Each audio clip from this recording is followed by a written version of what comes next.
I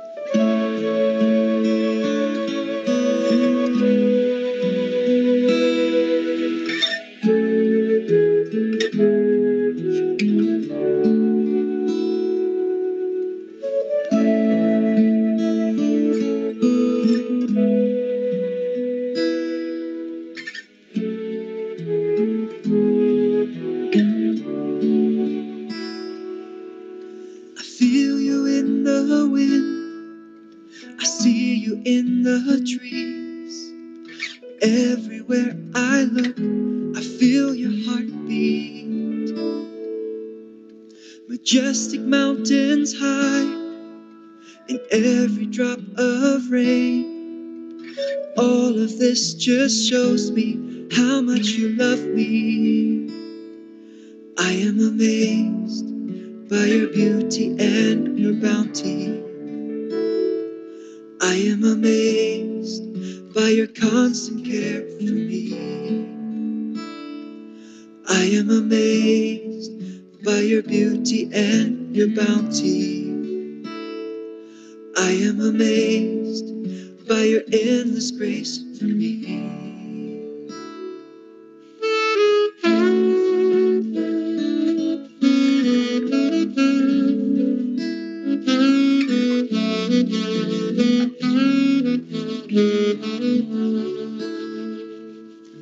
In every drop of dew, the rustling of the leaves, the chirping of the birds, a perfect symphony. Smell of the flowers, the richness of the soil, the sweetness of the fruit that satisfies. I am amazed by the symphony of your creation. I am amazed by your omnipresence. I am amazed by your beauty and your bounty. I am amazed by your endless grace for me. From a firefly to a shooting star, to the song the cricket sings, from the raging seas to the placid lakes, to the bubbling of the stream, from the rays I feel, from the rising sun to the stillness of the night. I am amazed by your beauty and your bounty. I am amazed by your constant love for me. I am amazed by your beauty and your bounty. I am amazed by your beauty and your bounty.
Good morning.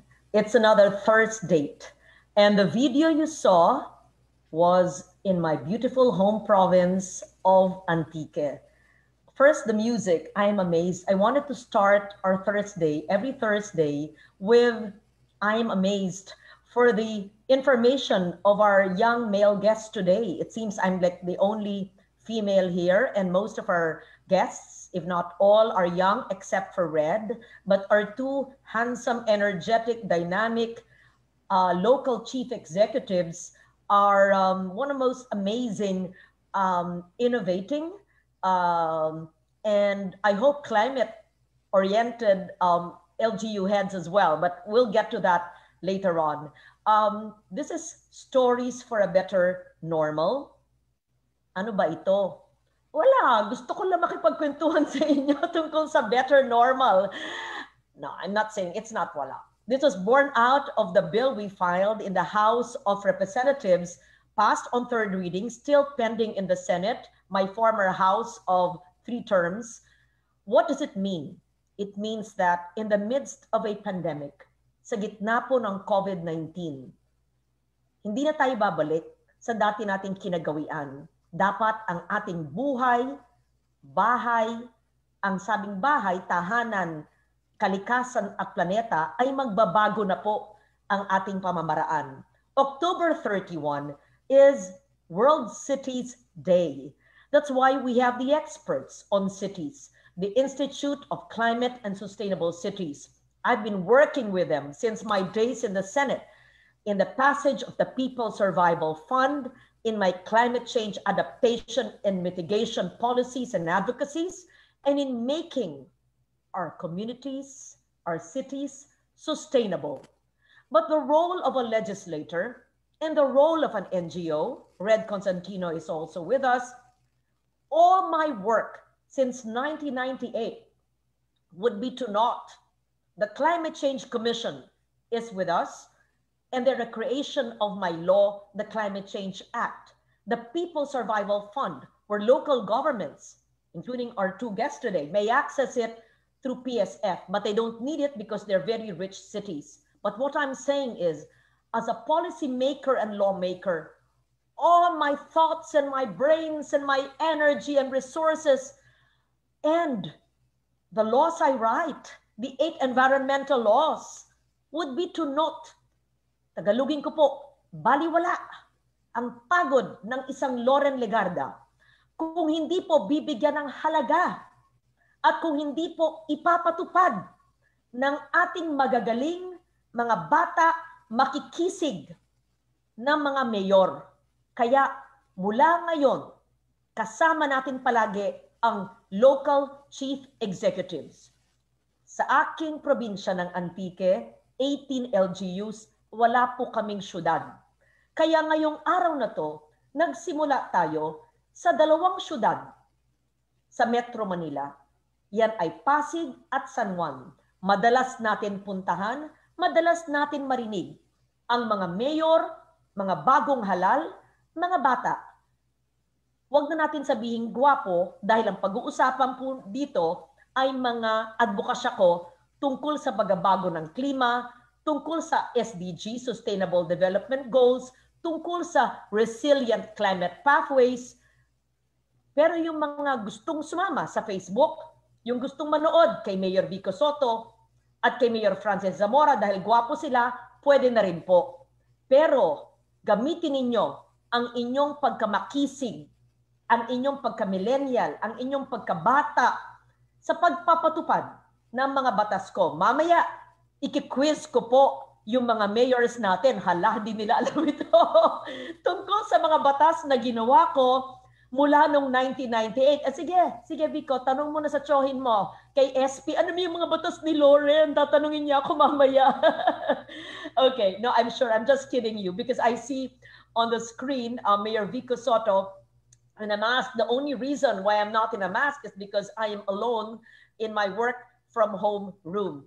Kaya, Red Constantino, are you ready for me?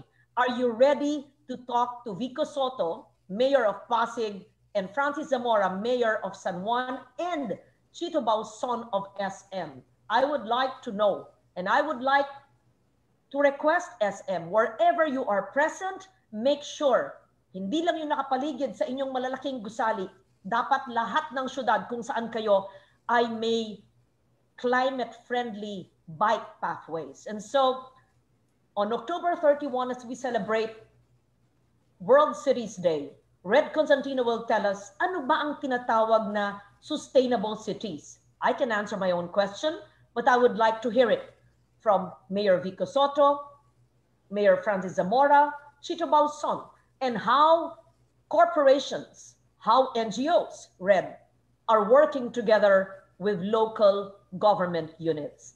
Hi, Red, you're not able to speak yet. Do we pass it on to Vico for his presentation? But perhaps you can say a few words, Red Constantino, in simple terms.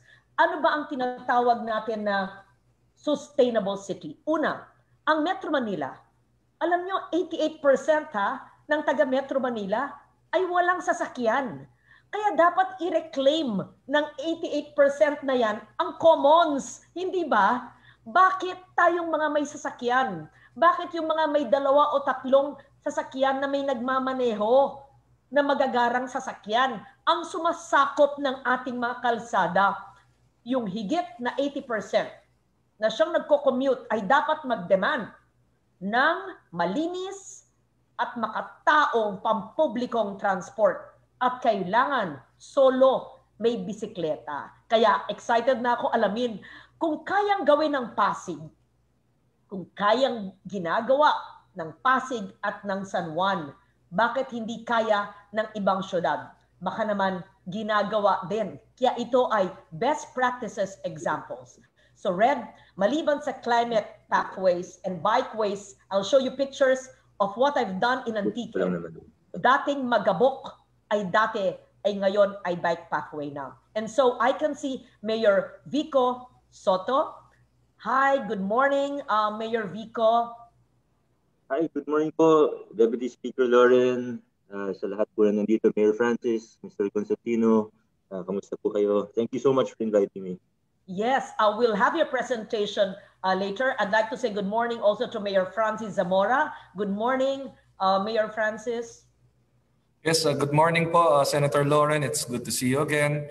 If you remember, marami rin ho tayong nagawa together here in San Juan at natulungan niyo ho kami noon na magtayo ng classrooms tsaka binigyan ho ng multi-cab ho noon, I remember. Yes. In fact, naunahan mo ko. I was going to ask you, kamusta na ang classroom ko? Napapakinabangan ba ang aking mga classroom? Yes. Of course, Senator. At dito ho natin natayo sa San Juan National High School, our one and only public high school here in San Juan. So, very good. Very good. And we have, yes, we will have your presentation later on. I would like to say hello also to SM Executive Chito Bausong. And I will ask him, how many bike lanes have they worked with in LGUs in all the SMs all over the country? Hello, Mr. Bausong. Gandang umaga po. Good morning to you, Deputy Speaker Lauren Garda. Of course, to Mr. Red Constantino at sa aking po mga kasamang mayors. Ngayong umaga, Mayor Vico Soto and Mayor Francis Zamora. At Deputy Speaker, kami po ay nagpapasalamat in behalf of SM Supermalls na kami ay nabigyan ng pagkakataon ngayong umaga para po maibahagi sa inyo ang aming contribution or ang aming story for a better normal. So, salamat ulit and we look forward. We will hear your presentation a bit later. Red, just a few words and then we proceed with the presentation of Mr. Vico Soto. Good morning, Deputy Speaker Ligarda. Magandang umaga, Mayor Vico, Mayor Francis, Chito. Our Deputy Speaker, our 2 mayors. I'm not from Pasig or San Juan, but my kids and the young people they work with and I work with, those 2 mayors are known by their first names, and that tells you everything about the kind of work that they're doing. Very good. They are responding to young people, they are listening, and I think the job that they're doing is really, really difficult, but they're using their youth in a way that gives a lot of young people hope. Deputy Speaker, I think we can define in academic terms a lot of the things that we've been working on, but I guess the best way in this episode is just to say that we can actually explain what we need from cities and from our local chief executives based on what our young people are actually expecting. So my son goes to school on his bike and he cycles, and he cycles to Diliman, but also to other cities. My daughter is a little afraid of cycling. She knows how. But I guess that is also why our mayors are doing a really fantastic job, because for our two mayors actually inherited a decades of really bad development, which prioritize people that are not in the majority, those who are actually owning their own cars, and to reverse the trend where our fixation is on privately owned vehicles and towards inclusive mobility, not just cycling, but pedestrians, sidewalks, commerce that thrives in neighborhoods. That is what our chief executives are trying to do. It is not easy. And I think that's why when people refer to their leadership, even though I think they're just starting, they refer to a leadership that's shared with different sectors, with vendors, with the young people, with the academia, and with schools. Mobility po is something that our working people really need, and it's not just for the cities, as you have said. I think Antique will do a great job, better than most, because you're starting really early and with vision. And ultimately, what's good for our working households is good for the climate. And the approach is really, if we pay attention to development, then the climate benefits as well. And of course, SM malls, we're also running the Mobility Awards. As you know, Deputy Speaker, we announced this a number of episodes ago. In the strong running, of course, the first Mobility Awards in the country, San Juan and Pasig. And I think, Deputy Speaker, you will be delighted to know that different branches of SM are competing also with one another because of this mobility challenge. May I request then Mayor Vico Sotto to show us what a challenge it has been to provide sustainable mobility in Pasig. In the midst of this pandemic, paano nyo, Mayor Vico, ginawa na pangangailangan ng tao na magkaroon ng mga bike lane? We're ready for your presentation. Please proceed. Thank you, Red. Mayor Vico po. All right. Again, good morning. I consider it a privilege to be in the same room, even if only virtually, with Senator Loren, Deputy Speaker Loren, one of the most well-known climate change advocates in the country. Of course, my fellow mayor, Mayor Francis, who has been really doing a good job in terms of forwarding sustainable mobility in San Juan. We've seen also his bike lanes and other initiatives. And we also study what they're doing in San Juan, and hopefully we can also replicate some of that in Pasig. To Mr. Bauson, Mr. Constantino, and everyone else, people watching now via Zoom or via Facebook Live, good morning. I'll try to keep my presentation short so we can have perhaps a livelier discussion later on. And I'm not sure if there might be questions or comments later. So I'd like to focus on that a little more, if that's okay. But I was asked to talk about the challenges of developing a system with sustainable mobility here in Pasig. And, you know, obviously this is a challenge that has been with us, with the entire country, or with the entire, especially the NCR region, for years, for decades now. Probably in the last several decades, or maybe even the last century, we can safely say that every single year, with the exception probably of just a few years, every single year, it has become more traffic in the region, especially in recent years. As we see economic development, as we see a lot of economic progress, we also see that it's becoming less and less, the mobility is less and less, and traffic increases. And you know, everywhere I go here in Pasig, sometimes we're called the traffic capital of Metro Manila, and you know, to some extent that's very true. We're the eastern gateway to Metro Manila. You know, if you're coming from Cainta, Antipolo, and you're working in Metro Manila, chances are you'll be passing through Pasig. It's really a very difficult situation, but this is something that requires, and as Senator Lauren has actually already alluded to, we need to rethink how we do things. We need to reclaim our roads. We need to really just rethink how we do design, even how we do things in general. Even how we frame the problem. Perhaps that's something that we need to begin with. We usually say, we have a traffic problem. Maybe it's time for us to say, it's not just that we have a traffic problem, it's a mobility problem. Kasi hindi lang naman private cars yung kailangan or dapat pagtuunan natin ng pansin. Pag sinabi natin traffic, usually we're referring to private vehicles or our private road networks. But as and as we've seen with the studies, and we here in Pasig, we also look at even our main roads, our main thoroughfares like Ortigas Avenue, which incidentally goes through from Pasig, it goes all the way to San Juan. We see that maybe 10 or 15 or 20% of the vehicles take up really 80 or 90% of the space. And this shows us that the system is broken. And as we went through COVID, it has been an extra challenge, especially as public utility vehicles were taken off the road. Of course, we know why it was done. We know why we needed to do that for everyone's safety. But right now, I think we have an opportunity. And if I can just very quickly show, if I can just share my screen for 1 second. I want to share a map of Pasig City. And this map shows the orientation of roads of Pasig City. Then I also have a map of the entire region.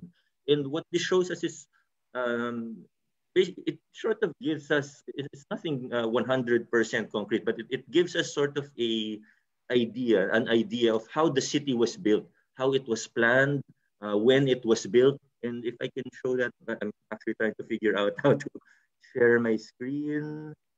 Okay, there you go. Nakikita po ba? Okay, yes, nakikita natin. Okay. Yung mapa mo. So this is a map of Pasig City. And if you can see, the different colors show the different road orientations of the streets. So perpendicular roads are of the same color. It shows us that pag medyo similar yung color ng roads, they were probably built around the same time, or they were planned in these specific sections. And if we see this, this is Pasig City, we can see that it is really not planned very well. We have to be honest. And this is not to blame any previous mayor or previous administration. It's hindi lang naman nila kasalanan yun. It's really indicative of a broken system and a flawed planning process from the very start. Whenever this, maybe someone here is watching who could actually break this down and put the years of when these sections were built. That would be very interesting to see. I'm not sure how to go to the next slide, but sorry about that. Anyway, if I can just continue. Sorry.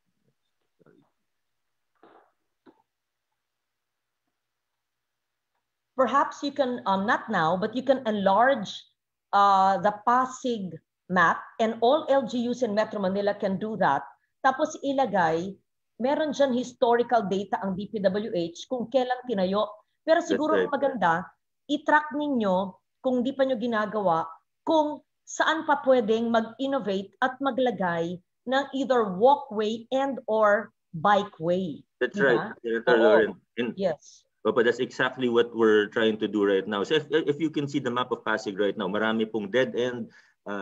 So mobility is really constricted, and this is the reason why it's traffic in Pasig and why we contribute to the traffic in NCR. Ito po yung map ng NCR.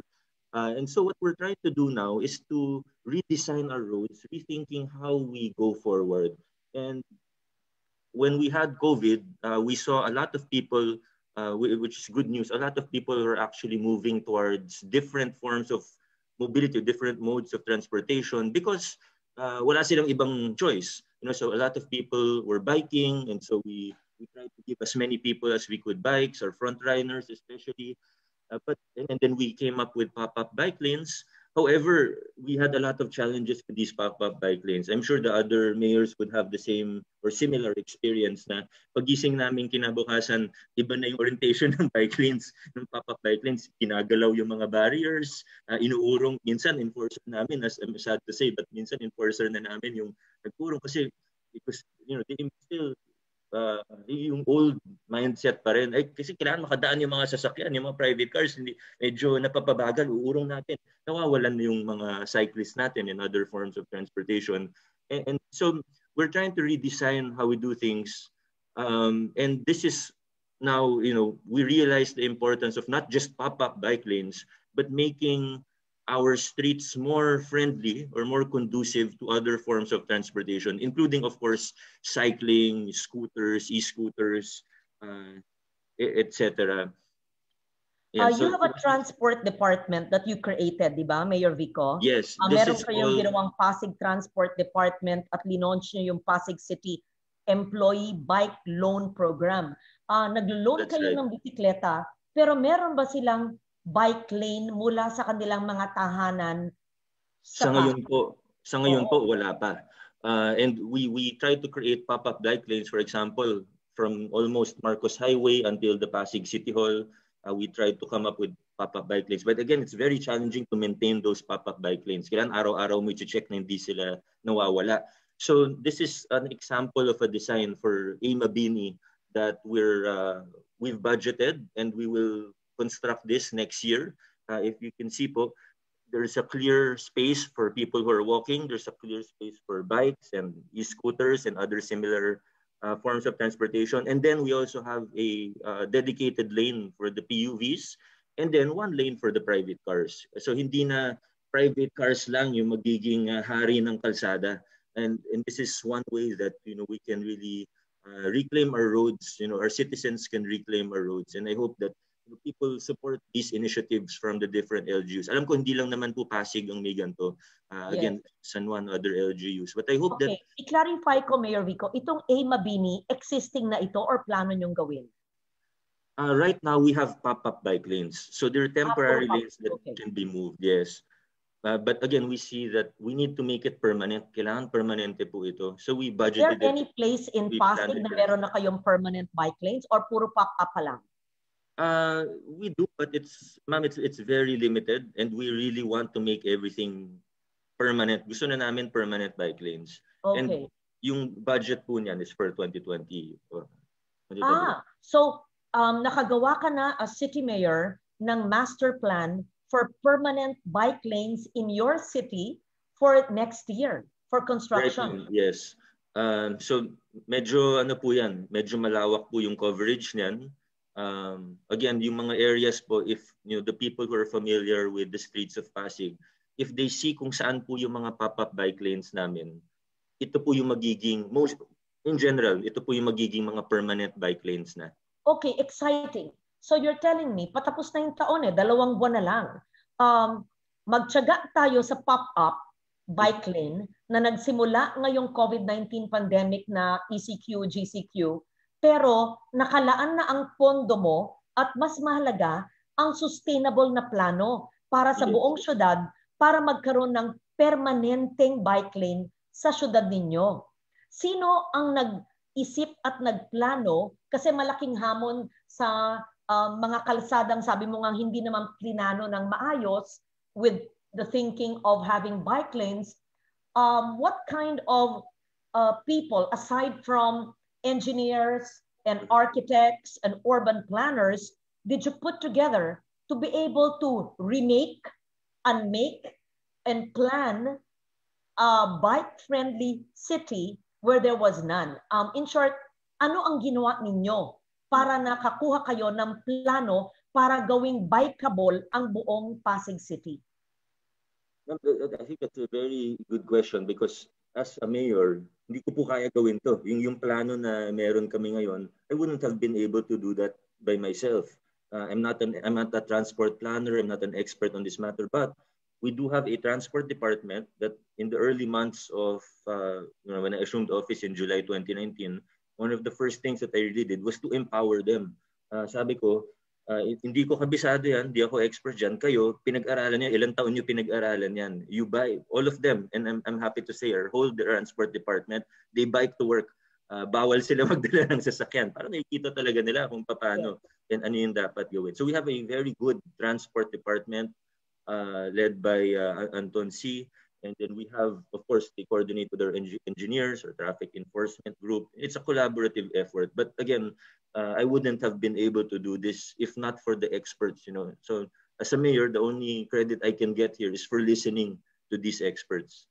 You're so humble, but that's very exciting. Thank you for that, Mayor Vico. Ngayon, sa aking pagkakaintindi, sa plano mo na i-implement mo sa 2021 ay base sa mapang pinakita mo, lahat ba ng kalsada sa Pasig ay magkakaroon na ng bike lane o yung mga pwede lang? In short, meron ba kayong circumferential road around Pasig City or even sa gitna traversing? In short, maaring magkaroon ba ng umikot ng Pasig na puro nakabisikleta sa Eskinita hanggang sa mga major thoroughfares? Yun.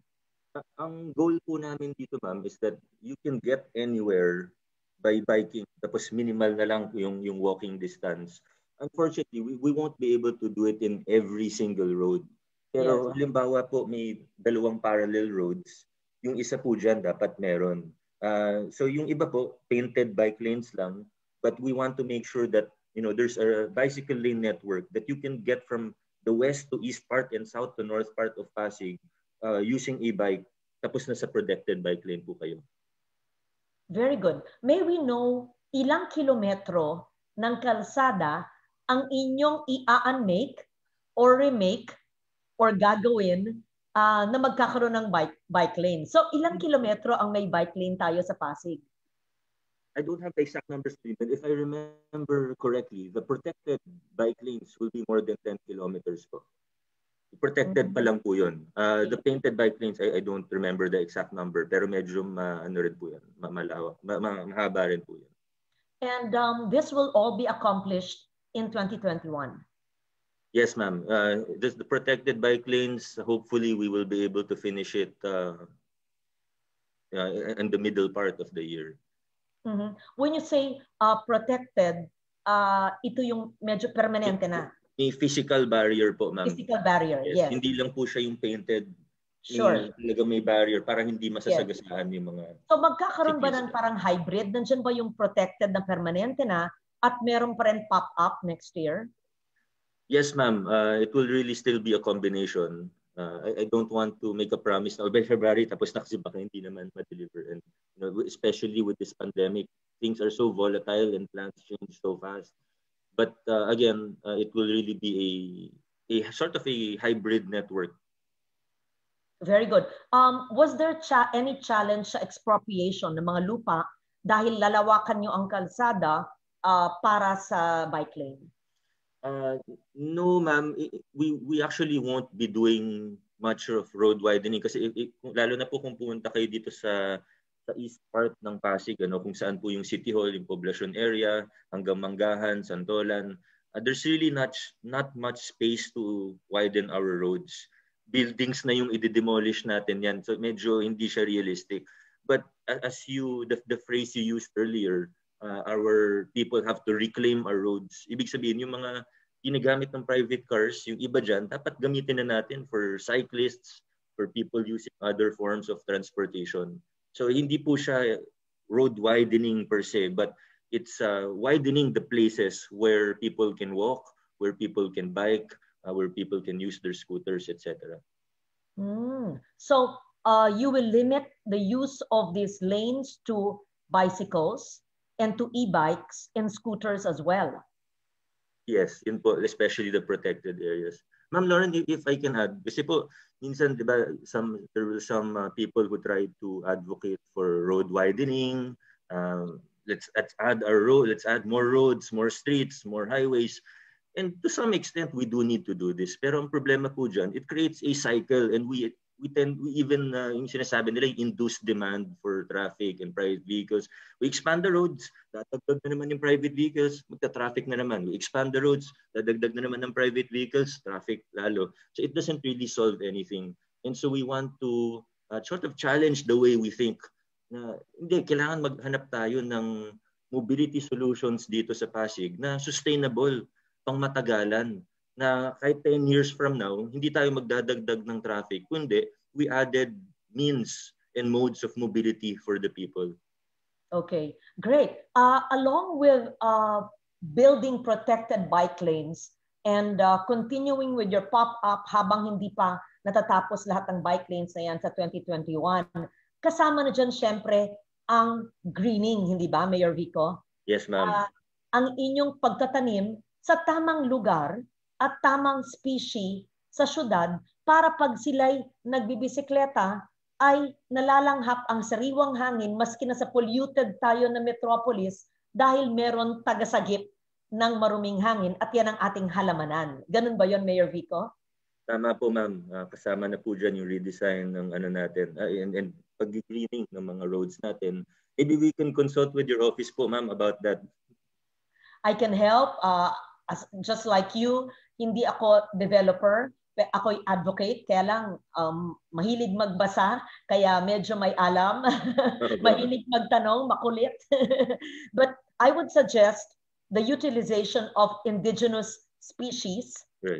Pangalawa, na syempre yung pagtatanong ng lugar ay hindi naman sagabal sa ating mga vehicles or even bikes at to plan it well. I'm sure your engineers and your urban planners could do it better, but I would be interested to zoom in one of your meetings, Red and I, just to listen, promise, maybe ask 1 or 2 questions at the end, because after all, I'm the author of 8 environmental laws. Before I let you go, because I received a note here that meron ka daw meeting, tanong ko lang, Mayor Vico, at kung hindi pa nyo pinapatupad ng buo, I will appeal to you and then later with Francis. Ito, si Sonia Mendoza, who lives in Quezon City, so hindi, next time dapat kasama natin si Joy. Ini-implement na ba ninyo ang Republic Act 9003 or the Ecological Solid Waste Management Law where we segregate waste at source, recycle, and compost? Kasi ang San Fernando City sa Pampanga, model city, ang Barangay Nyogan sa Tagaytay, model barangay, ang aking barangay na may informal settlers sa Malabon kung saan ako nakatira noon, napanganak, Potrero, ay Clean and Green Award maski na marami kaming informal settlers. Kaya gusto ko malaman, Mayor Vico, ini-implement ba ito ng stricto at kung hindi pa, maari ko kayong tulungan dyan maliban sa sustainable pathways? Ma'am, dito na po kayo pupulahin at baka baksak po ako sa part ng test na ito. And I can't say that we are really fully implementing it. Although we have some steps, but in the year or so that I've been mayor, hindi ko pa masabi na very successful po kami sa implementation ito. So baka nga po pwede niyo po kaming tulungan. We can help you very much there. Ilang barangay ang Pasig? 30 barangays po. Oh, 30 only. Very easy. Give us one most challenging barangay. Like my Potrero, you can ask your city administrator to visit Barangay Potrero in Malabon. Nagbabaha kami, informal settlers. Pinakamarumi dati. Hamon ko sa sarili ko. Ako yung author ng batas. Bakit naman ang barangay ko hindi implement? Tinuruan namin house to house. Nanalo, Clean and Green, MMDA Award. So, yung kapitan, mapusok, babae, at talagang bahay-bahay. Hanggang bahay namin at yung aming mga tita na ayaw sumunod, sumusunod. Barangay Nyogan, ganun din. Tambakan, plastic. Naglalakad ako sa barangay, may dala akong patpat. Kinakausap ko kapitan. Sabi ko, bakit ganyan? 6 months, binaon ko ang mga tao doon. House to house, nanalo, Clean and Green Award sa Cavite. Kaya ninyo, 30 barangays, give me one barangay. It will be a Loren Legarda project. Sonia Mendoza is listening to us with the Mother Earth. I promise you, I will show you. We will build at no cost to you. You will not spend. They just have to listen to me. We will Zoom with the barangay captain. I will tell Barangay Holy Spirit in Quezon City, the model barangay who did solid waste management in 1997, before I wrote the law in 98, before maybe you and Francis were born. So when you were children. So I know we're talking about sustainable pathways, and Red might think, bakit naman napunta sa solid waste? Because this is all connected. Greening our metropolis. And ayaw natin may magbibisikleta, nakikita niya meron mga waste dyan. How can we build bike lanes if may dump site or meron single-use plastic dyan? Kung ang mga kanal natin ay puno ng basura, hindi ba? So lahat ito, it's a convergence of implementation of laws, if I may suggest. Nakakalimutan ko, hindi pala ako yung mayor, si Mayor Vico pala, pasensya na. When I'm passionate, it sounds really good. At when I'm passionate, I get overwhelmed. Sorry. Favorite part ko po sa sinabi niyo ay wala po kaming gagastusin. Wala kayong gagastusin, pero kailangan makinig, sumunod. Mayor, could you, if you have more art cards or slides to show us, we will listen now, or we will let you go and listen to Mayor Francis because I received a message that you had another meeting. Yeah. Okay na po ako, ma'am, sa presentation ko. Very good. Tell us more, aside from the protected bike lanes that we hope to see in the next 6 months in the city of Pasig, ano po yung ibang innovative, brighter ideas that you've done in this pandemic and beyond that we expect to see in your city that perhaps San Juan and other cities and even towns can emulate? But for still going back to the topic of bicycles, we're trying to again give everyone or give our frontliners bicycles. We also established our employee bike loan program. So this is a interest-free loan that they can avail of. We've actually invested several million pesos in bike racks. So hindi naman pwede magbabike po sila tapos dadalhin nila kasama sa office yung mga bikes. Even in our plazas, other public spaces, we've invested in bike racks. We have more to come next year. Even for our hospitals, may mga bike racks na po kami doon. Public transport in general, this is something that is a big challenge for us, especially with as you saw the map earlier, it's really very challenging. But we're in the process now of negotiating for a piece of land for a central terminal in Pasig, very near City Hall. So, hopefully, not to preempt anything, but hopefully things go well. This is something that we really need. Kasi, when the COVID, last na po ito, nung nag-COVID po, nung nawala yung mga jeep and then certain routes weren't allowed yet, we were forced to allow some buses to park in Caruncho Avenue in front of Pasig City Hall. The streets are not designed for that, but we really had no choice. So we saw the need for a transport terminal. So this is something that we're really working double time on. Medyo nag-negotiate pa kami dun sa piece of land, but hopefully things go well. Identifying terminals for tricycles. We have several terminals that we will be building this coming year. We've started on some of them already.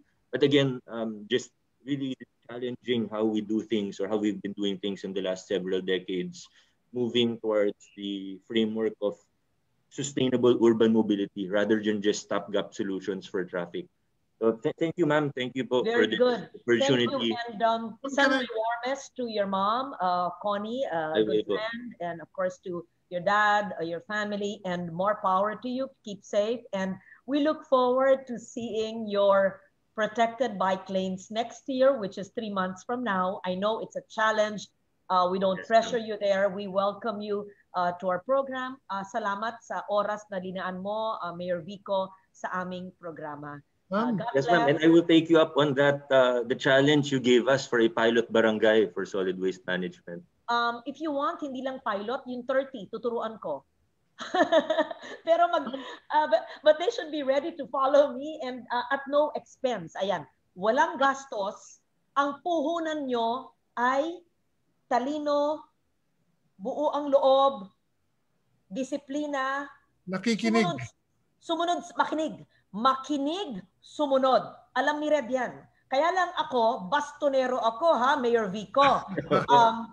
I hate to use the word war on waste. Martial law ako sa disiplina sa kalikasan. Sorry to use those words, maybe it's not politically correct. People who work with me know me very well. Wala kayong gastos, ang puhunan nyo, talino, galing at disiplina. Kung ready kayo, nandyan ako. Ma'am, can I ask one question to Mayor Vico before he goes? It's very quick po. It's something that I will ask Mayor Francis as well. Go ahead. Mayor Vico, you're always a breath of fresh air. There's a question that often comes up because a lot of our young people are both hopeful but also sometimes cynical. So one side says, walang forever. Pagtapos ng pandemic, babalik lang lahat sa dati. But the other side, which is actually growing stronger, is saying that the mobility revolution is already well underway. And we are not going to allow a return to previous practices. Walang forever po, that's also right. But katulad lamang ng walang forever na pangit, wala rin forever na maganda. What is your vision, and how would you say, how would you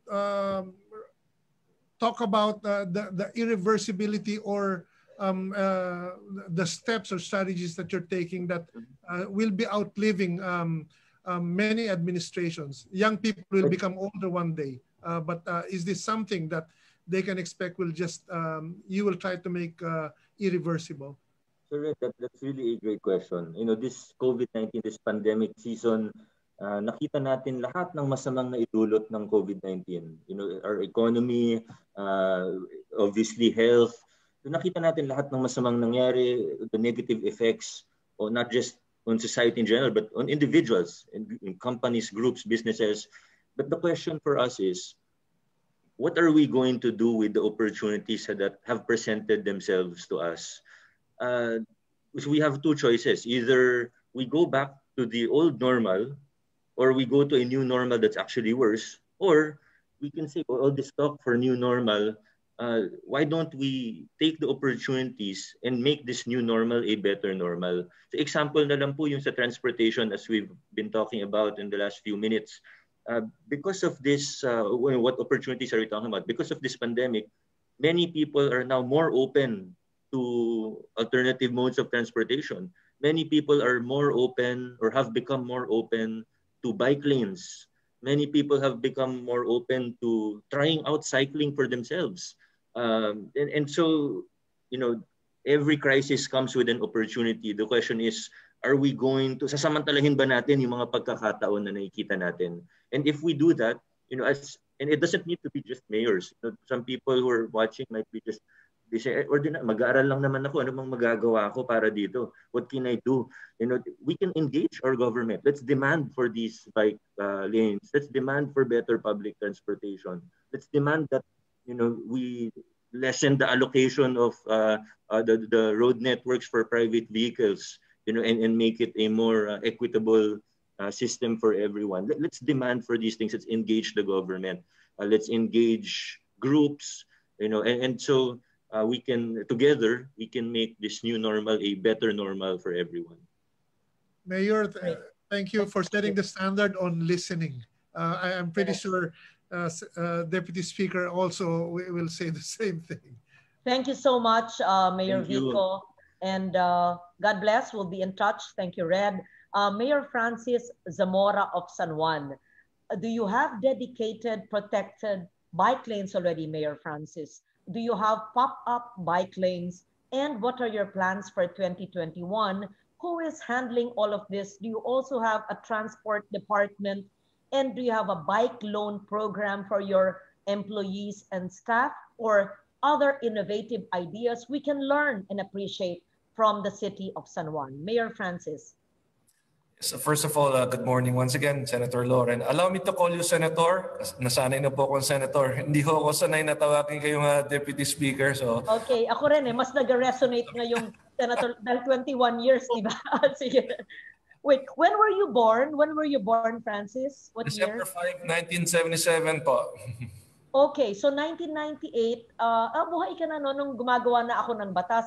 Si Vico kaya, anong taon na panganak si Vico? Hindi ko na itanong. Nung gumagawa na ako ng batas para sa 1989 po. kalikasan, ilang taon nun si Mayor Vico?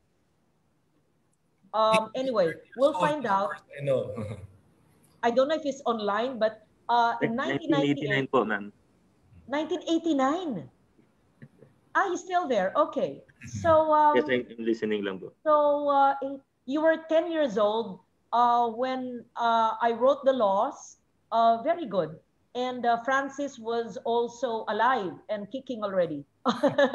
We will watch your presentation of San Juan. Okay, Mayor Francis. Okay, Thank you, po. Mayor Vico. Yes, again, good morning, Senator Loren. Of course, Morning. Mayor Vico, alam niyo ba na kami ang dalawang pinakabatang mayor sa Metro Manila? So, si Mayor Vico is 30, I'm 42. So, we're the two youngest among the 17 Metro mayors. And of course, good morning, Red and Chito, and to everyone watching, sa lahat po ng nanonood sa Facebook Live, magandang umaga po. Hayaan niyo akong ibahagi po sa inyo yung ginagawa po namin dito sa lungsod ng San Juan. Next slide, please. So let's start with the images that you see. No? So championing the environment is one of the key points in our 10-point agenda of a Makabagong San Juan. So yung Makabagong San Juan, ito yung aming pinaglaban nung nakarang halalan. So it is a new and a progressive city, so very forward-looking, tsaka very innovative. So in the upper left, you will see that ito yung aming Living Museum of Philippine Native Trees. Dito po yan, Senator, sa Pinaglabanan Shrine. And this was a project of, I'm sorry, I just forgot the name of the sorority. UP-based sorority ho sila. And si Ms. Kat Bello is the sister of Secretary Bello. Yung sorority ho nila yung nag-propose nito. So, Wait. This is the late Kathy Bello? yes, po, the late Kat Bello. Opo, yes. Kathy passed away due to COVID during the pandemic. Opo, yes. So And she created and planted a native tree park in San Juan? opo, yung sorority ho nila here in, from UP, meron ho kami isang area here in our Pinaglabanan Shrine where we have Wow! Living Museum of Philippine Native Trees po yan. So, Wow! I invite will have, very exciting. Uh-huh. We will have a special show on the living museums of our country, including that created in Pinaglabanan in San Juan. Okay, my staff are taking note of that because Opo. I like to have native tree museums, living museums. Great. So please prepare video and pictures for that for another stories. Ikwento nyo sa atin yung pagtatanim ng living native trees. Thank you. Proceed, please, Mayor. okay. So, below that, ito naman, gumawa ako ng instructional video on urban gardening because Secretary Dar visited us a few months ago and part of our food sustainability during the pandemic is to distribute seeds, no? Iba't ibang klaseng gulay. So libre ho ito. Our constituents just have to coordinate with our CENRO office, yung City Environment and Natural Resources Office. And libre ho ito. No? So nagtuturo kami kung paano mag-convert ng mga lugar sa tahanan into urban gardening areas. So this is part of our food sustainability program. So the next is ito ho, yung next image naman, Rotary Club of San Juan, just like a lot of other organizations, talagang tumutulong in terms of yung clean and green namin and solid waste management. So ito, nag-donate sila ng mga garbage bins. And the next photo, that's me in my bike, riding my bike. Every day I bike around San Juan because it allows me to see our problems in a better perspective. Kasi pag nakakotse ka, hindi mo naman nakikita lahat. So ito, I literally bike around every day and I see what our city needs. Tapos ito, World Environment Day. Of course, every time meron hong mga environmental activities or events, even if it is international, we also promote this because we believe in the importance of taking care of our environment. The photo to the right, ito ho yung Senator, no? Sinara namin yung kaisa-isang slaughterhouse dito sa San Juan. It is privately managed and owned, but it was operating without a wastewater discharge permit.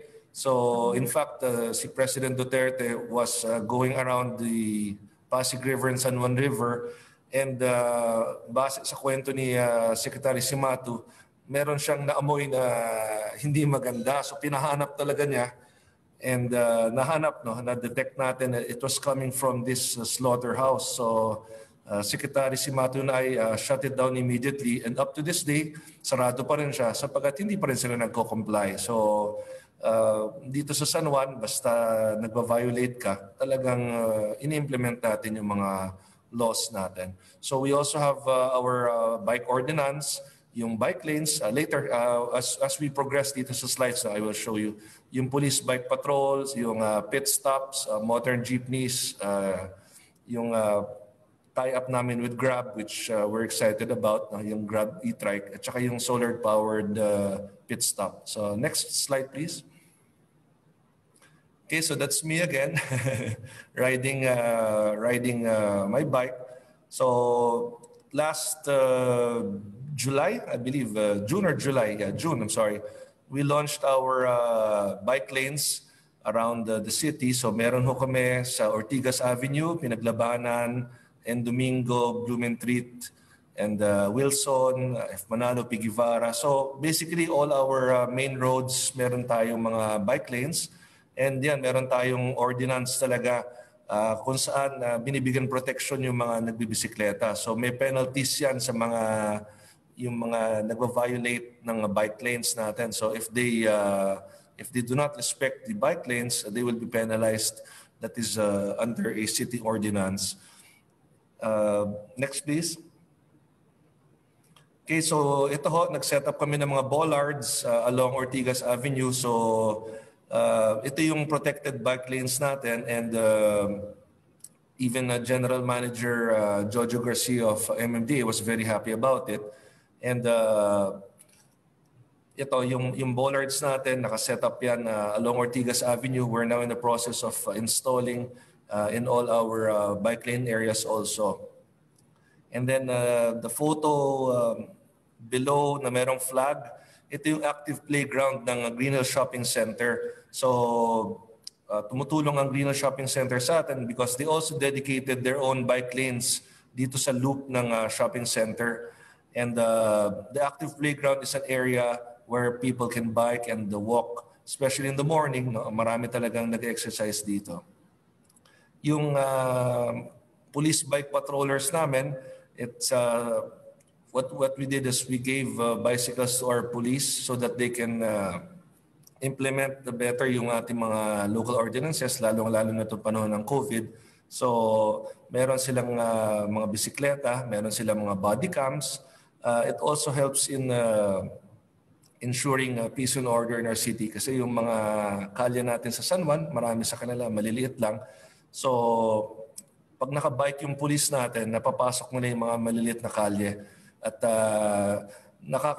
minsan matatawa ka rin sapagkat yung mga taong walang mask, pag nagbabike patrol kami, pag nakikita nila na padating na yung kami, no, yung mga pulis nakabike, talagang they rush to wear their masks or they wear their face shields. So alam nila talaga na dito sa San Juan, i-implement natin yun because ayaw nating kumalat pa yung COVID-19.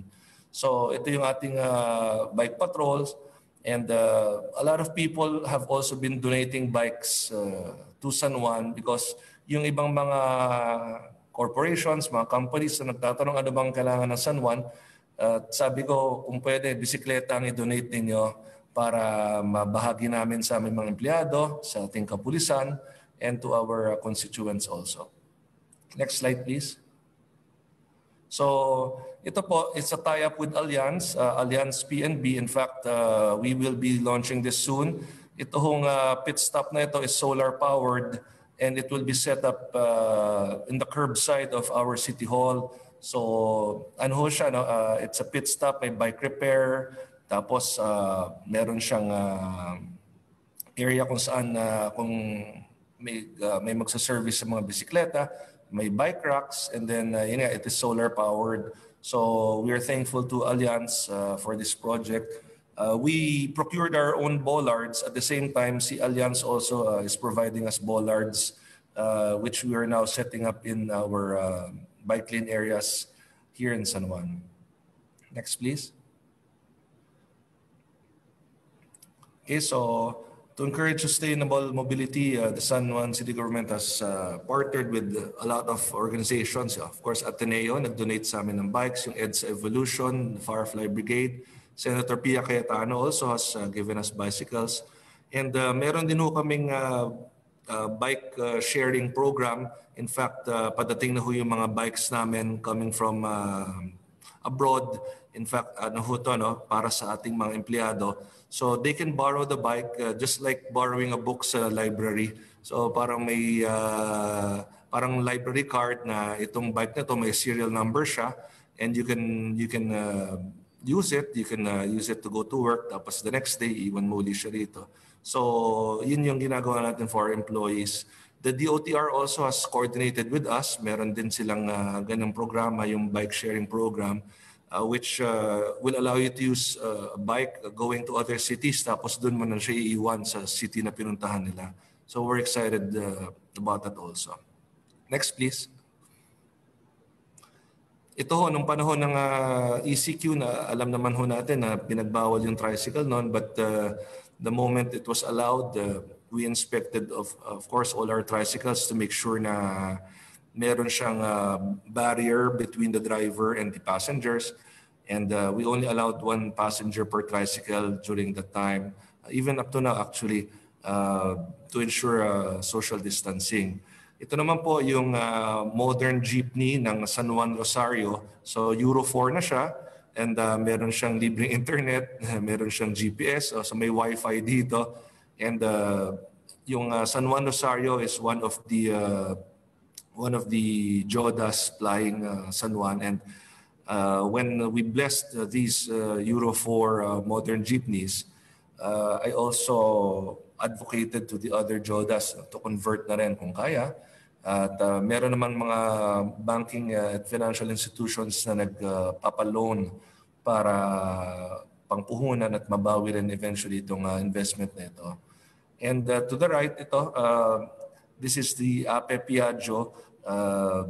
Yung Ape Piaggio at saka yung Grab, they are tying up with each other. Tapos we will be implementing this also sa San Juan, yung Grab Trike.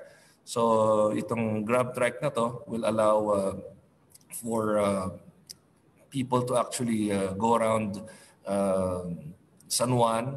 Pwede rin siya pang deliver. Unlike yung mga tood na natin na may mga pila, pilahan sa kalye, ito point-to-point sila because pag may tawag na yung Grab, they just go from one place to another. So we're excited about this also. Next, please. So championing sustainable urban mobility. San Juan's ultimate goal is to be a smart and environmentally sustainable city with all public offices and spaces powered by solar energy from the City Hall down the barangay halls, parks, and solar charging stations for gadgets and vehicles. So of course, this will be a process. Hindi naman siya biglaan, but we are moving towards solar power. So hindi siya something na talagang kaya agad-agad gawin, but at least magsisimula na ho tayo. Also, one thing that we did dito sa Ortigas Avenue is yung bike lanes natin, meron siyang dedicated na pang bisikleta at pang scooter lang. Now, just imagine this, yung Ortigas Avenue, may 3 lanes siya. So the third lane, which is the outer lane, one third of that is a bike lane. Yung remaining 2/3, since hindi na rin naman kasya yung kotse doon, dinedicate namin yung remaining 2/3 pang motorsiklo. So that in our bike lanes in Ortigas, yung bike talagang pang bisikleta lang and e-scooter. To the left of it, pang motorsiklo lang talaga. And then the remaining 2 lanes, pang kotse lang talaga. So para hindi nag-aagawan yung cars and the bikes and the motors dun sa mga lanes sila. Okay, next please. So thank you very much. And if you would like to ask. Very good. Thank you so much, Mayor Francis. Una, ako'y natutuwa, meron kayong Living Museum of Native Trees.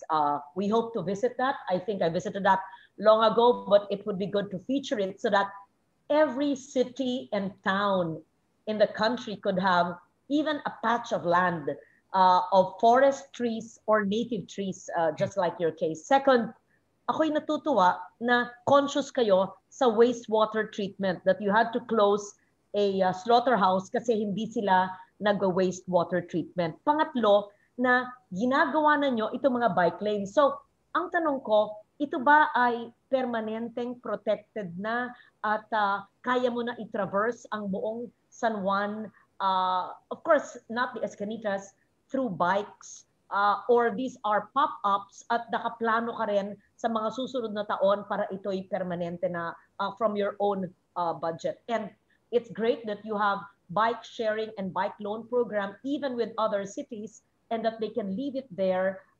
That's quite complicated, pero I'm glad that you have that link up and program. Yes, actually, one thing that's helping us implement bike lanes here in San Juan, I'm proud to say po, Senator, no, that the DILG ranked us with the 100% rating sa road clearing operations. So nung nag-road clearing operations po tayo last year, no, if you remember passing through the Greenwich Shopping Center, yung Connecticut, Missouri, Annapolis dati, pinapayagan ng previous administration yan, the previous administration here in San Juan, pinapayagan yung street parking.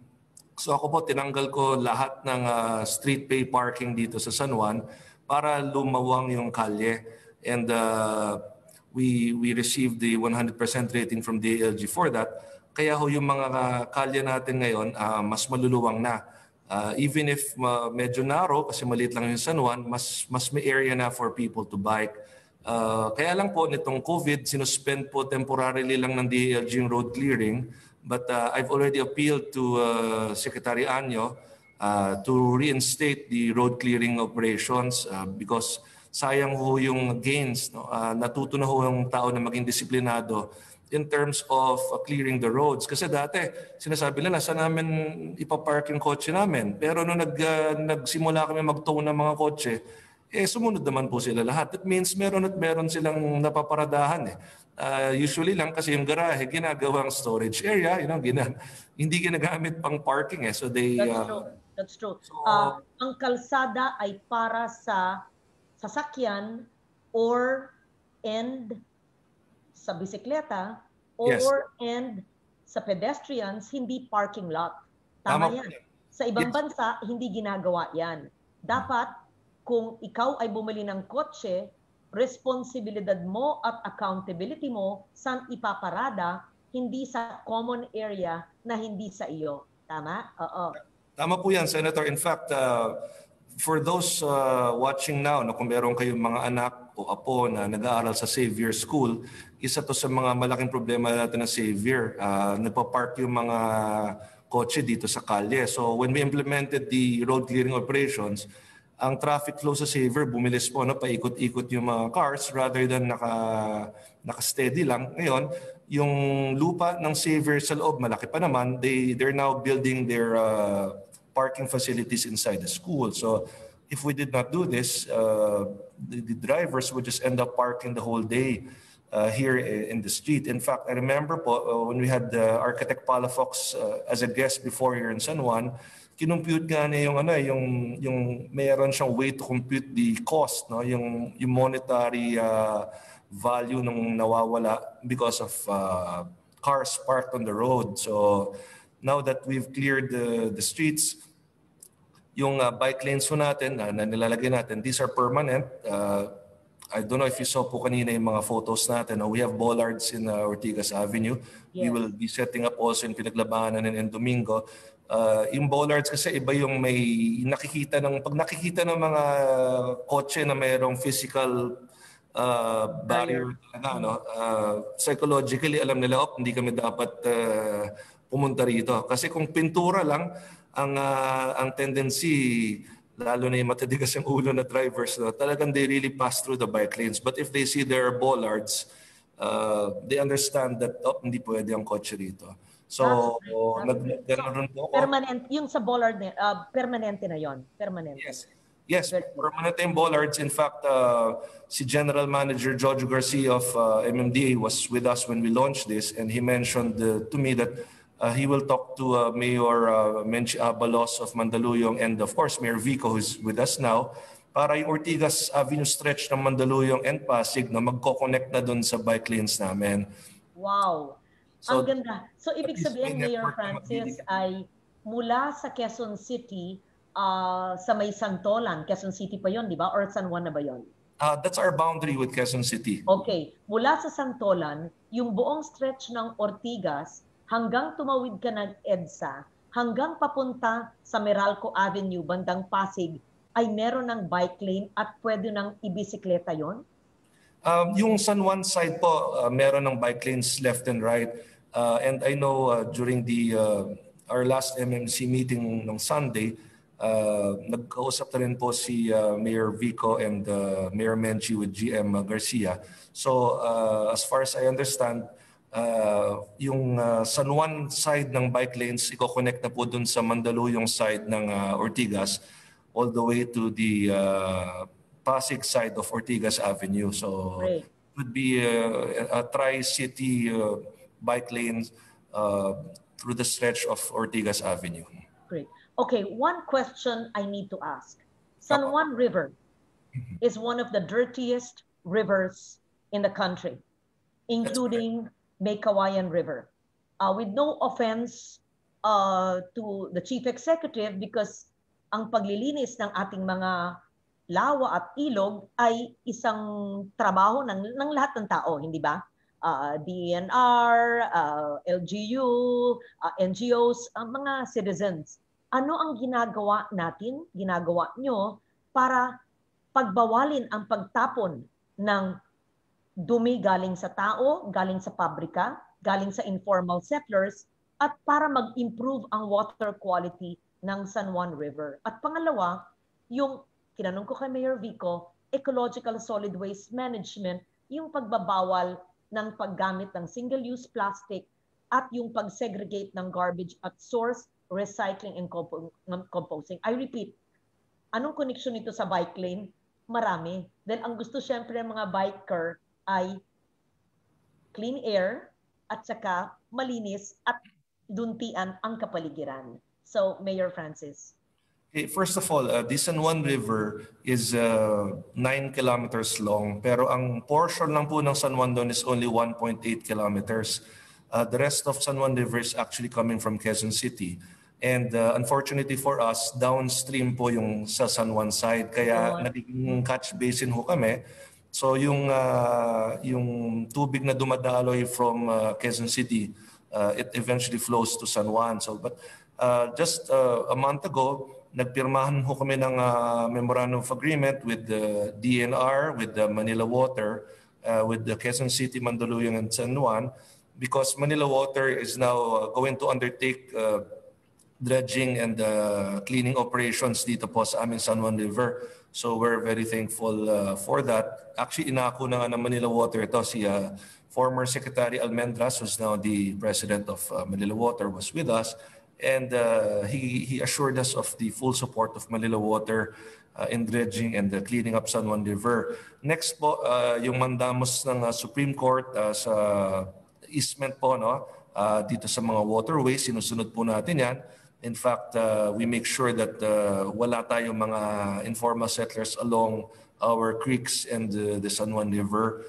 Meron naman tayong mga relocation areas po para dun sa mga tatamaan or tinamaan ng mga clearing operations along the waterways.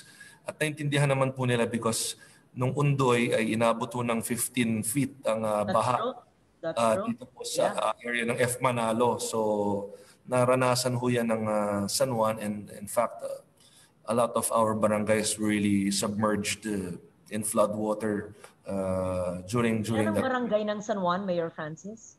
21 po, Senator. 21 okay.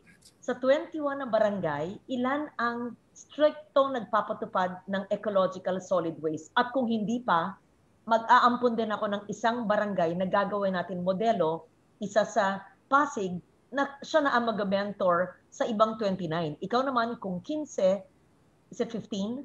Then, the biggest and most challenging of the barangays, kaya ko rin turuan para siya ang mag-mentor naman sa iba. Kung okay sa'yo at kung hindi pa ini-implement. Yes. Oh, I appointed a very good Senro head. In fact, magaling ho yung in-appoint ko sa Senro. I look at Senro as not just solid waste. Dapat holistic approach ho yung pag-alaga natin sa environment. So she's very good and she is proposing a lot of programs.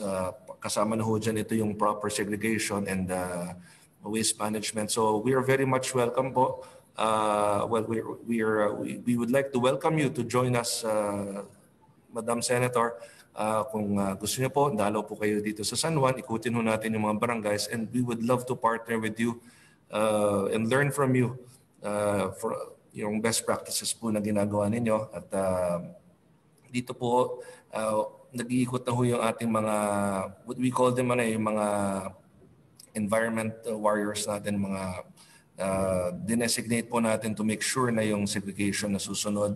In fact, we are heavy on IECs, yung mga instructional materials, and very social media heavy rin ho kami because it's one way of really disseminating to people the proper information and how to take care of the environment. Alam naman po natin na there was a time before na people didn't really care too much about the environment, pero ngayon nagbago na rin naman ang perspective ng ating mga mamamayan at lahat naman po ay nag-aalaga na sa ating kalikasan. Marami na kami mga ordinansa which we have passed and we are implementing with regard to the maintenance of cleanliness in our city. Very good. We will connect with the Senro of Pasig City and San Juan City, and so that also yung mga na-partner namin naturuan ng mga barangay na parang imposible dahil sabi ko nga sa Malabon kami informal settlers nanalo ng clean and green. Tapos yung barangay Holy Spirit sa Payatas yan sa Quezon City, papuntahin mo si Senro mo doon. Ang kanilang mga resikulong mga produkto na binebenta galing sa mga dating basurahan na dump site, modelong-modelo ang barangay Holy Spirit 1997 before all of us started this. So I'm so grateful that you're doing all of this. It energizes and inspires us what Vico and Francis are doing. Then we will go to Chito. But perhaps before we let you go, we have Red Constantino of the Institute of Sustainable Cities, and then we proceed with Chito Bauson. I would like to donate personal, one bike for an indigent frontliner in Pasig and one bike for an indigent frontliner in San Juan. I'm asking the Climate Change Commission, who is with us now, to facilitate this, just like I will show later the frontliners that I personally gave to during the pandemic, during our Stories for a Better Normal. Aside from the work that I will do with your barangays for the implementation of the ecological solid waste management and the feature of the Living Museum of Trees, of Native Trees. Great. So, Red, you have Francis to yourself. Okay. Yeah, Madam Sen, Mayor Francis, I think this is a very important opportunity to let the viewers know that it's not only the Chief Executive of San Juan that is pointing to the great things that the city's leadership is doing. One thing that is very important and I think very close to Senator Legarda's heart is something that many people don't really think of when it comes to cycling and mobility. And that is that San Juan City is actually a great tourist destination because of its history. And when we rely mostly on cars, dinadaan-daanan lang po ang San Juan City. But because it's paying more attention to cycling, people will get to enjoy something that I've always enjoyed when I was still cycling and going around San Juan, even more now, which is when you're cycling, you get to go around the historic sites in San Juan. You get to stop. You get to see how beautiful San Juan is. What is the big difference nowadays when it comes to a leadership that is looking at what young people need, why mobility is very important, why the environment is also really critical. when you're on a bike and you're going through San Juan, you don't go through San Juan. Marami akong kaibigan po, Mayor, na titigil sa San Juan at doon na lang mag-iikot. And I think it's a great opportunity to actually encourage more tour groups to see San Juan as a destination for tourism, to look at the history, the living museum, Pinaglabanan, all the sites that make San Juan a great city that is not only built on a great historic past of heroism, but is looking towards the future. You know, the modernity that doesn't rely on privately owned vehicles alone, it makes people stop. Kasi ang experience sa Mayor Francis sa maraming lugar sa buong mundo, pag kotse lang ang sinasandalan, dinadaan-daanan lang yung mga lugar.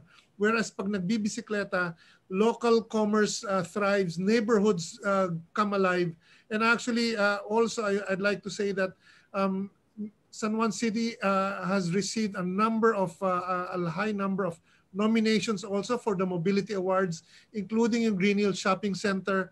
Marami pong, a lot of people are noticing the big changes. And my hope as a person who really loves history and also is an advocate of cycling, my hope is that San Juan also sells itself even more aggressively as a tourism destination, because you have so much to show from the past and also the future.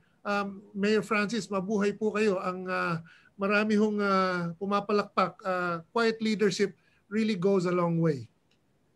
Thank you so much, Red. Actually, I would like to share, meron ho kaming napaka-importanting historical site dito, and it is underneath the Pinaglabanan Shrine. Ito po yung El Deposito. The El Deposito is the water reservoir built by the Spaniards during the war against Spain.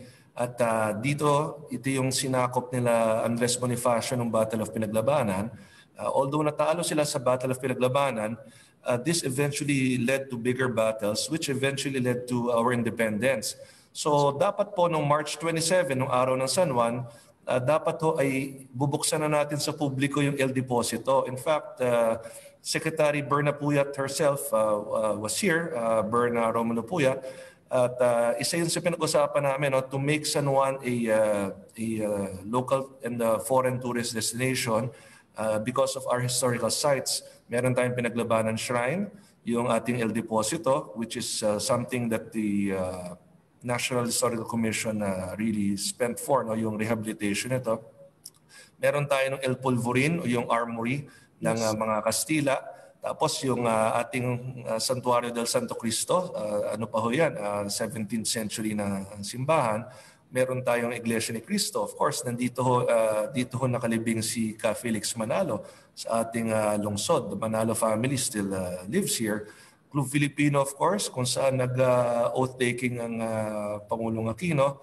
Of course, the president, so marami mga homes of the presidents dito. President Marcos, Quirino, Arroyo, at si Pangulong Duterte, meron din siyang tahanan dito.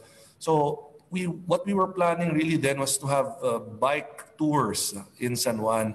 And in fact, because COVID hit, it kind of derailed our plans. But once everything normalizes, magba-bike tour ho kami kasi gusto namin sana merong half-day or whole-day tour tied up with the Department of Tourism wherein people can go to historical sites, then eventually shop sa Green Shopping Center para at least ma-promote din yung local tourism natin. So that's something that we will do for sure. Pag matapos ang itong pandemic, pag medyo magluwang na ng konti, we will do this. But like what you said, and which I experience every day when I bike, when I go around, nakikita ko yung mga, hindi lamang yung mga sites natin, but as a mayor, nakikita ko yung problema. Malubak itong kalyeng to, merong nakaharang dito sa daanan, itong poste ng kuryente, baluktot. I see it because when you're biking, your view or your perspective is very different rather than being in your car. Diba? So it allows me to see my city's problems in a very good perspective. Mayor, I'd like to issue a challenge on behalf of San Juan City, a challenge to all the cycling organizations in the country Ang dami-dami ninyo, including the tourism organizations. Yes. Please, I challenge everyone, come together and put together regular tourism packages and go to San Juan.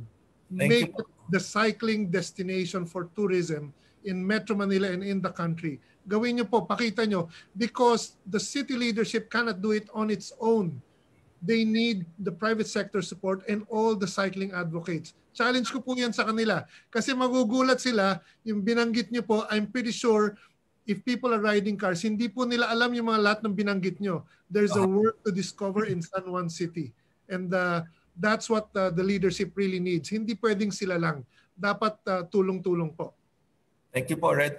Actually, just to add, no, itong El Deposito, merong talagang physical tunnels yan which lead all the way to Marikina River. Sapagkat yung source dati ng tubig sa Metro Manila galing dito sa El Deposito, nanggagaling yan dito sa Marikina River. So buhay pa yung tunnel and of course wala nang dumadaloy na tubig, pero you can actually walk all the way to Marikina from the tunnels.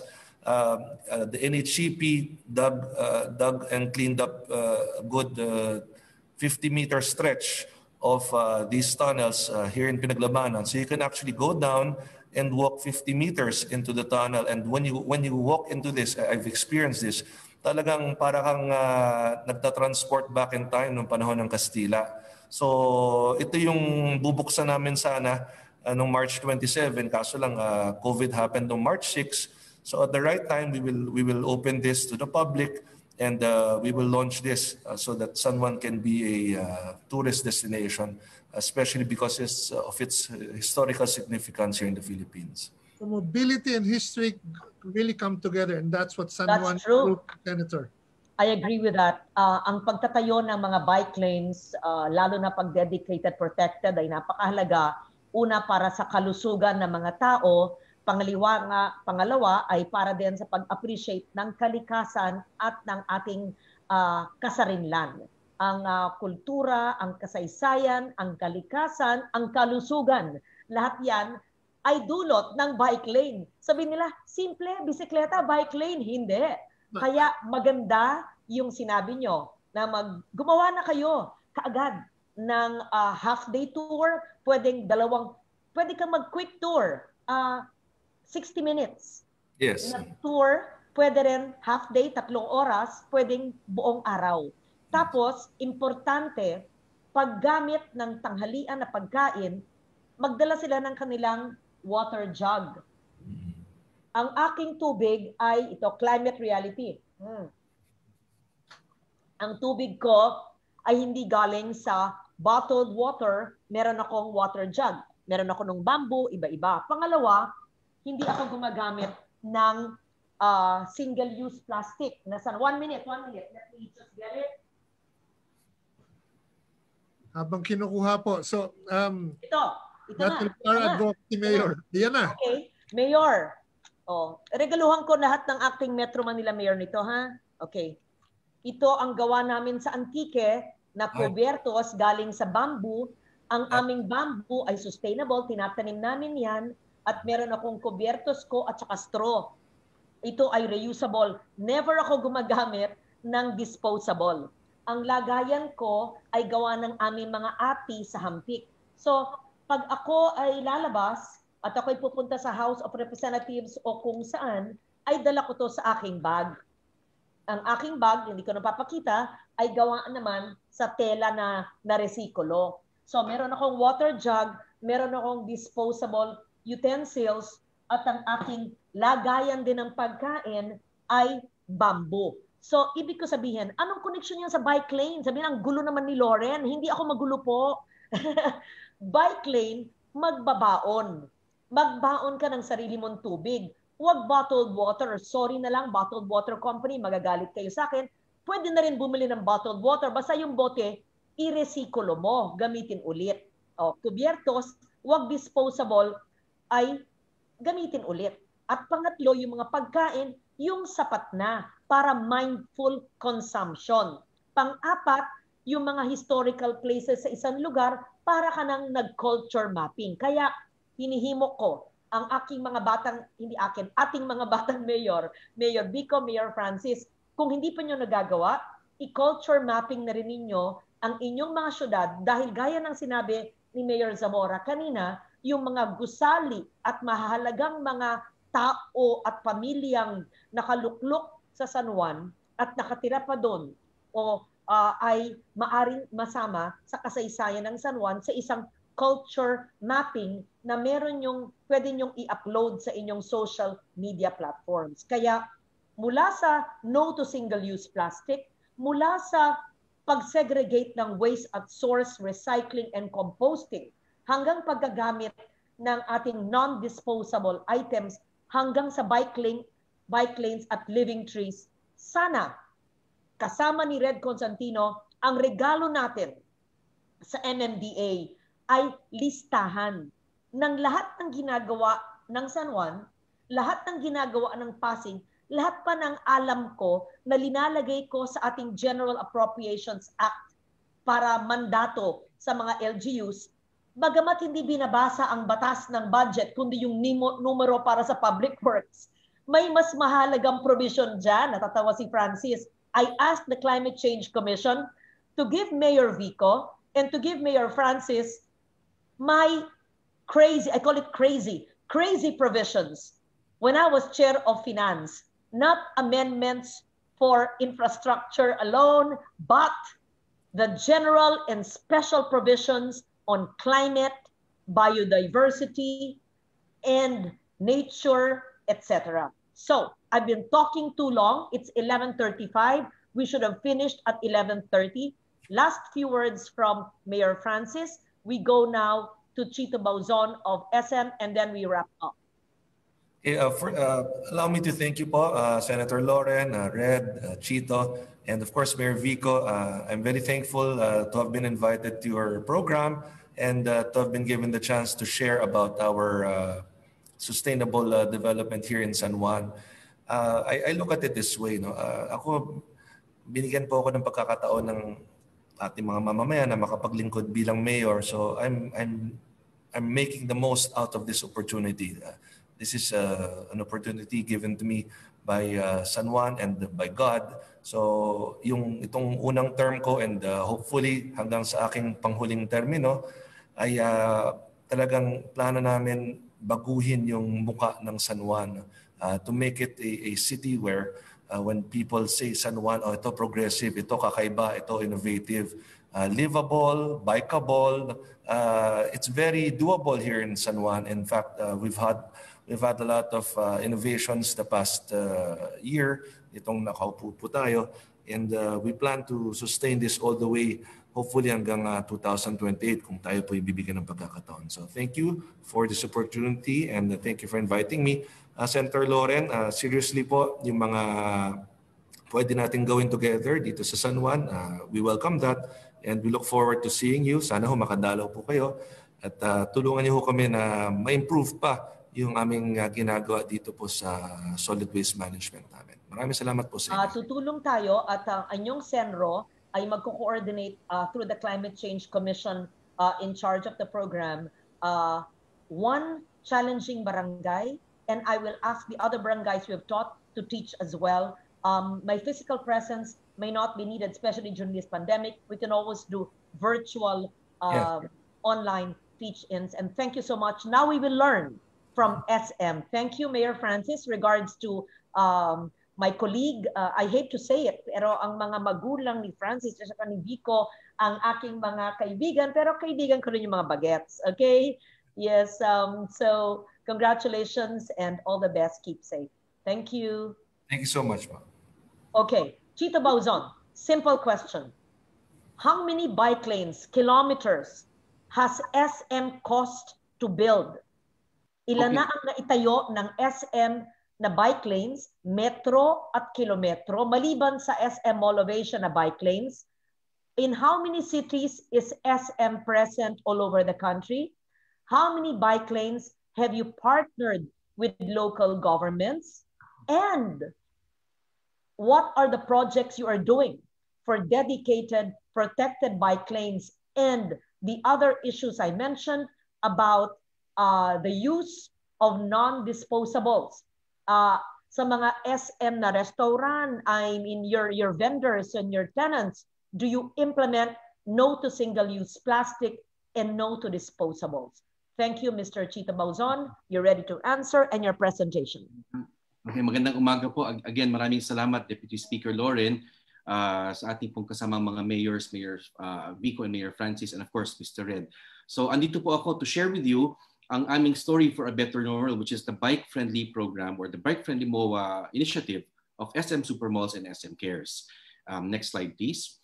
To give you a background, we operate, ito po yung isang tanong ni Senator Lauren, is we have 74 malls in the Philippines. At bago po tumama nung pandemya, we receive an average of about 4.5 million daily customers. And then we also have about more than 20,000 plus tenant partners. And we also operate 8 SM malls in China. Next slide, please. And then ang kapartner po ng SM Supermalls with our community-related advocacy programs is SM Cares. And SM Cares, we are the CSR or the Corporate Social Responsibility arm of SM Supermalls. And kami po ay nakikipagtulungan with both the public and private sector to come up with programs and initiatives para po makatulong sa ating mga kababayan in communities, especially where our malls are located. So we do have programs on PWDs, senior citizens, environment, youth, women, and of course the recent biking initiative. Next slide, please. So alam po natin the new normal. We all know that cities are now slowly opening up to more activity. And so the public is exploring alternative solutions to adapt and carry on with their daily lives. Next slide.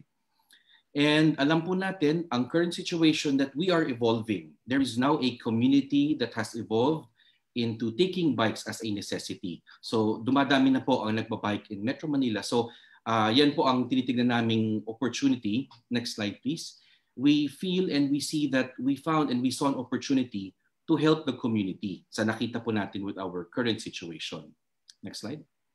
And SM Supermalls, being one of the country's industry leaders, of course, we would like to partner and have partnered with various cycling advocacy groups and LGUs can help create bike-friendly communities to support the bike riding public. And ang aming mission po is to be of best service to the Filipino.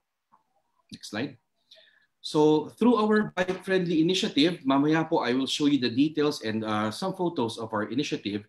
We hope to encourage innovation through alternative public transportation and to promote the good health and well-being of the cyclists. And of course, sana po ay makatulong kami to contribute to the creation of sustainable cities and in the reduction of pollution.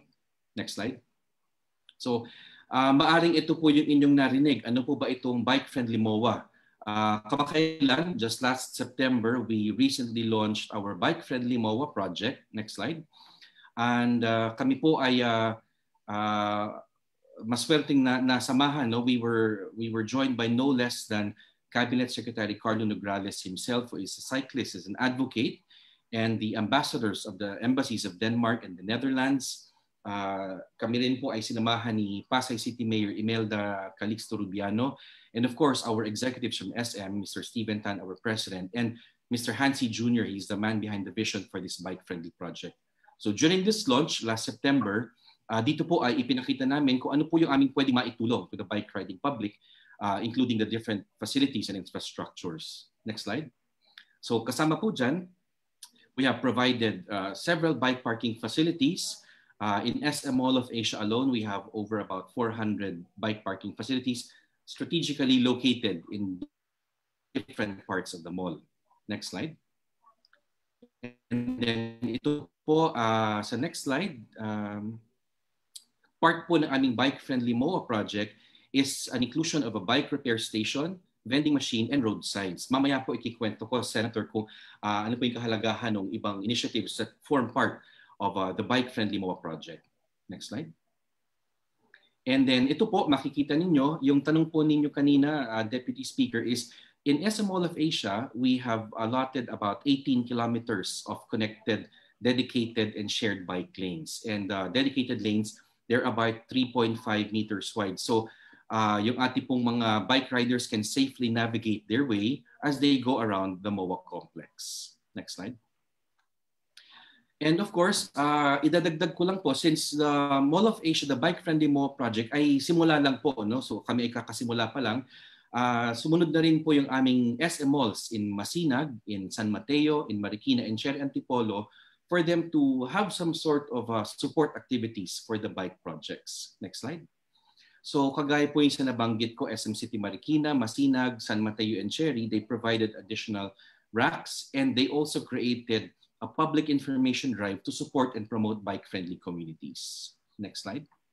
So again, dun po sa aking nabanggit na 4 malls, they offer free overnight parking for vehicles with bicycles. So ang kahalagahan po nito is hindi lang po infrastructure, kundi ang aming maaring maging contribution is to also help promote the need and support for bike-friendly communities. So dun po sa SM Marikina, Masinag, and San Mateo, kung kayo po ay may bisikleta at nais nyo mag-park muna ng sasakyan, you can park them in the malls and then go to your bike trails, bike to mall, car to work, or vice versa. So ito po yung mga aming sinisimulang hakbang para po makatulong sa bike riding public.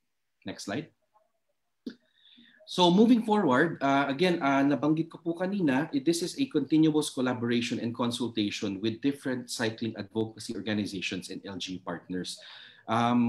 What we did in SM Mall of Asia was a first and it is a continuous learning process. Kaya po kami ay handang makipagtulungan at makipag-partner with different cycling advocates para po kami ay matutulalo on how we can support communities. So yung rollout po natin of the bike-friendly project will happen in stages in different SM malls across the country. And last item, ito po yung isa sa mga aming pinaghahandaan ngayon. We are currently developing an information and education communication campaign on road safety, road courtesy and etiquette. Kasi paniniwala po namin, it has to be a holistic approach. Hindi lang po natatapos yan that we provided bike lanes or facilities, kundi ano po yung aming pwedeng maitulong to encourage the public and to encourage the people to have a change of mindset, a behavioral mindset, a behavioral change, no? A mindset that supports the need for creating bike-friendly communities. So in the words of, next slide, in closing, Senator, in the words of Mr. Hansi Jr., who is the president of the SM Engineering Design and Development Group, and he's also the man behind the vision of the bike-friendly project, by transforming our malls into bike-friendly establishments, we hope to support inclusive and safe mobility to promote a culture of cycling. And we have also designed our bike facilities to be enjoyed by all members of the community across all ages and biking abilities, whether it be for utilitarian or recreational purposes. Next slide. So kami po naniniwala na sa aming, we reach out to our partners, so our cycling advocates and LGUs. We believe that together, we can support communities. Maraming salamat po. Yun po ang aking contribution to our discussion this morning on our story for a better normal. Thank you again, very much. And to Mayors Vico and Mayor Francis, of course, Mr. Red Cosentino. Salamat Thank po. you very much. We've always partnered with SM and my good friend Hans, especially with resilience and disaster risk reduction. And you've been one of the first to do bike lanes in your Mall of Asia area, and it would be great to expand this advocacy, implementing it on the ground with all LGUs where you are located. And even when you are not located, it would be good to do that and to expand the convergence of eco-friendly practices.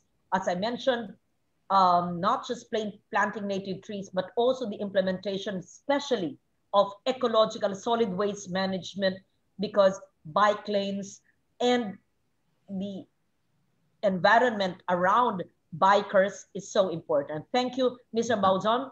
I know that you have a video prepared. I also have some pictures. And so I thank the Institute for Climate and Sustainable Cities, Red Cosentino. I thank Mayor Vico Soto of Pasig City. We are grateful to Mayor Francis Zamora of San Juan and SM as well. Climate Change Commission, Mother Earth Foundation, and the Department of Agriculture. We continue to give our kits for our Department of Agriculture or our starter farmer kits as well. I'm not sure if I have our Facebook messages, but I will read them next week for 2 weeks already because it's 10 minutes to 12 noon. In the meantime, as I say goodbye, after this, we will show my pictures of Antique Bike Lane, yung dating magabok na kalsada by the sea, ay ginawa ng proyekto. I think it was designed, or the consultant was architect Paulo Alcazaren, who's an urban planner who also did the Iloilo Esplanade. And so he was a consultant, I think, of the Department of Public Works, Region 6. We will show photos of that. With that, I thank all of you for joining us. I know that our Stories for a Better Normal helps you in coping with the pandemic, learning new innovative day-to-day practices to improve our lives, to be more resilient, to be healthier, safer, better, greener. Isang luntiang umaga sa ating lahat. Red, nabasa mo na ba lahat ng librong nasa likod mo? So thank you very much. God bless. Thank you. Thank you, Chito. Mabuhay po kayo.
Biking is the healthiest and most sustainable mode of transportation. Now, in the new normal, it is also proving to be the safest way to get from point A to point B without exposing oneself to the COVID virus. I'm impressed by the commitment of SM to start here at MOA and to expand to all the other supermarkets and malls in the country. Today has been an interesting event. It's a great alternative means of transport. It's environmentally friendly, it's physically healthy. It is a great first attempt at giving some semblance of formal structures to the bike community. We hope that they join us together on this journey of cycling. Very happy that SM is going into this whole information, education, awareness campaign. This is a very great initiative. SM is in the forefront, leading the way. It's a pioneer in this private initiative for biking. It's a good start. Thank you, SM, and thank you for leading the way. You're helping the community. You're helping Metro Manila. Very timely. Sets a good example and tone. It's a complete package. It's not just a bike lane, but it's also a bike repair station, and there are also proper bike parking facilities. Those things are like, you know, beyond what we wanted, and that's just something that's amazing, and we're really grateful as a cycling community. Get on your bike, because biking is sustainable, biking is healthy, biking is smart, and biking is fun.